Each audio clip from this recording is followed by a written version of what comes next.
So మేము మళ్ళీ బాంబేకి వచ్చేసాము. సో ఇది మా ట్రావెల్ వ్లాగ్. సో యాక్చువల్లీ మేము లాస్ట్ థర్స్డే వెళ్ళాల్సింది, బట్ కొంచెం టికెట్స్లో ఒక ప్రాబ్లం అయ్యింది. సో దానివల్ల పోస్ట్పోన్ అయ్యింది. సో మీరు ముందు కూడా ఒక సెండ్ ఆఫ్ వీడియో చూసుంటారు. సో యా, మా మామయ్య వచ్చారు మమ్మల్ని డ్రాప్ చేయడానికి ఎయిర్పోర్ట్లో. ఎప్పుడైనా మళ్ళీ మన ఊరు దాటి వెళ్తే చాలా బాధగా అనిపిస్తుంది.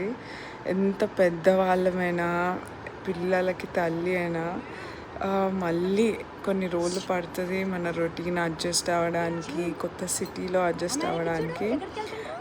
బట్ మా పిల్లలు చాలా ఎక్సైటెడ్ ఉండే ట్రావెల్ చేయడానికి. ఒక డే ముందు నుంచే చెప్తుండే అందరికీ మేము ఏరోప్లేన్లో పోతున్నాం రేపు అని. సో ఇప్పుడు ఆల్మోస్ట్ 2 years 3 months అయ్యారు కాబట్టి వాళ్ళకి కూడా అర్థమవుతుంది. అండ్ వాళ్ళు యాక్చువల్లీ చాలా ఎంజాయ్ చేశారు అండ్ చాలా కోఆపరేట్ కూడా చేశారు. మోస్ట్ ఆఫ్ ద ఫ్లైట్ పడుకున్నారు ఫర్ ఎ చేంజ్. ఇప్పుడు అబౌట్ 2 years కాబట్టి వాళ్ళకి ఓన్ సీట్స్ కూడా ఉండే.